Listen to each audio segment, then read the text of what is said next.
जब make in India कहते हैं तो मेक फॉर इंडिया भी है, क्योंकि 125 करोड़ का देश है, इतना बड़ा मार्केट है। लेकिन हम चाहते हैं कि वो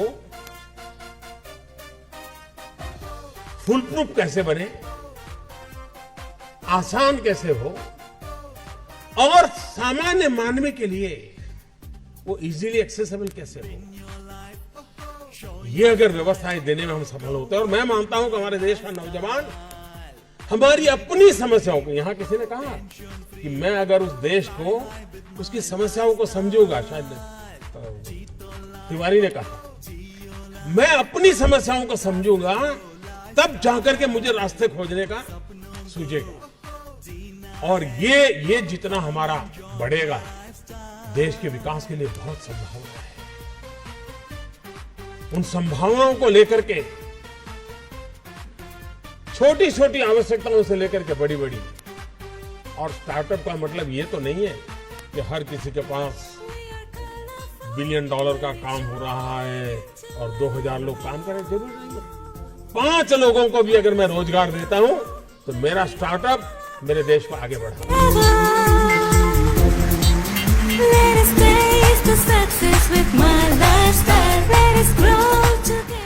एक साइकोलॉजिकल चेंज लाना है कि यूथ के दिमाग में जॉब सीकर की मानसिकता से उसको बाहर लाए, वो जॉब क्रिएटर बने। और एक बार उसके दिमाग में आ गया कि मुझे 2 लोगों की जिंदगी को बस संभालना है, वो कर ले।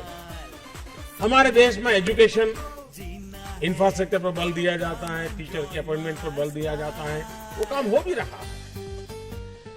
लेकिन समय की मांग है क्वालिटी एजुकेशन। गरीब से गरीब, दूर सुदूर जंगलों में रहने वाला व्यक्ति हो, पहाड़ों में रहने वाला व्यक्ति हो, मैं ऐसे कैसे चीजों को खोज के निकालूं कि उसी क्वालिटी का एजुकेशन जो अमीर घराने के बच्चों को मिलता है, उस टेक्नोलॉजी के द्वारा गरीब से गरीब तक मैं कैसे पहुंचाऊं। और देश तब बदलेगा कि हम समाज के आखिरी इंसान को इस सुविधाओं से लाभान्वित करके उसकी जिंदगी बदलने का अवसर दे।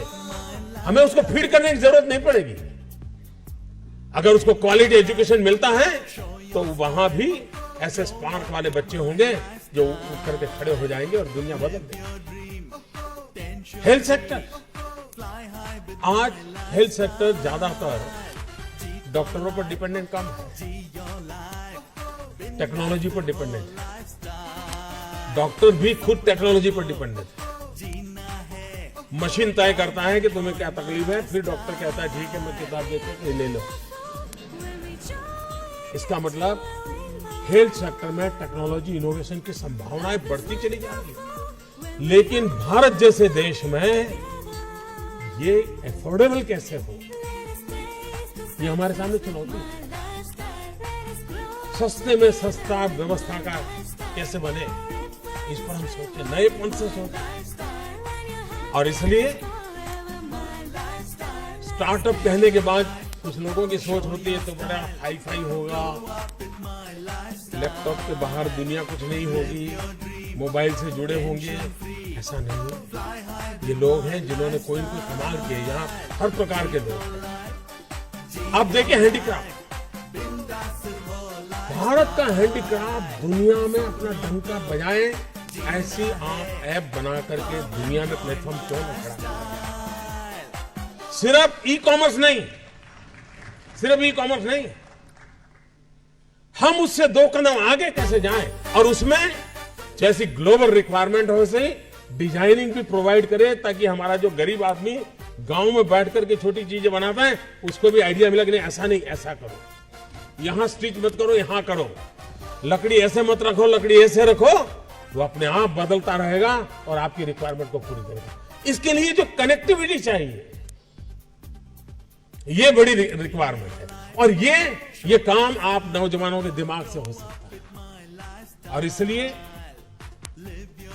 मैं जब कहता हूं स्टार्टअप इंडिया, तो मैं मान के चलता हूं स्टैंडअप इंडिया। इसके लिए मुझे अलग सोच करने की जरूरत नहीं है। जिस देश के पास 800 मिलियन 35 से कम आयु के नौजवान हो, जिस देश के नौजवानों के पास टैलेंट हो, हाथ में हुनर हो, अपरंपार सपने हो और पूरी दुनिया में अवकाश ही अवकाश हो, क्या नहीं हो सकता। आज मैं आईटी प्रोफेशनल से कहना चाहूंगा, विश्व के किसी भी दुनिया के देश के नेताओं से मैं मिलता हूं, दुनिया का कोई भी डेलीगेशन आता है, उनकी जो बातों होती है उसमें एक चिंता हर एक को सता रही है और वो है साइबर सिक्योरिटी। हर कोई परेशान है साइबर सिक्योरिटी को लेकर। क्या भारत साइबर सिक्योरिटी प्रोवाइडर के रूप में अथॉरिटी बन सकता है? एक बार हिंदुस्तान का ब्रांड का साइबर सिक्योरिटी का सॉफ्टवेयर मिल गया, अब दुनिया की कोई ताकत उसको हिला नहीं सकती। ये कर सकते हैं। मानव जात के लिए चुनौती आवश्यक है, क्योंकि सरफरे लोग तो हैं जो तबाही करने पर तुले हुए हैं, लेकिन हम मानवता को बचा भी तो सकते हैं। हमारे पास इस प्रकार के लोग हैं और ये भी सही है, भारत के पास मिलियंस ऑफ मिलियन प्रॉब्लम है, कोई इनकार नहीं कर सकता है। लेकिन एट द सेम टाइम मुझे इस बात का भरोसा भी है कि बिलियंस ऑफ बिलियन माइंड भी है। अगर मिलियन प्रॉब्लम है तो बिलियन माइंड भी तो हमारे देश में है। हर स्टार्टअप के पीछे कोई न कोई समस्या के समाधान का इरादा रहना चाहिए, और जब किसी स्टार्टअप के पास समस्या के समाधान का इरादा होगा तो उसकी संतोष का लेवल भी कहीं कुछ और होगा। जब किसी की जिंदगी में बदलाव लाता है तो उसको एक सेटिस्फेक्शन मिलता है। और इसलिए मैं वो कुछ करके दिखाऊं जिसमें मैं जॉब क्रिएटर बनूं, मैं वो कुछ करके दिखाऊं कि जिसके कारण किसी की जिंदगी में मैं काम आऊं, मैं वो कुछ करके दिखाऊं कि मेरे देश को एक कदम आगे ले जाने में मेरा भी कोई योगदान हो। इतना भी अगर सपना लेकर के हम चलते हैं, हम बहुत कुछ कर सकते हैं।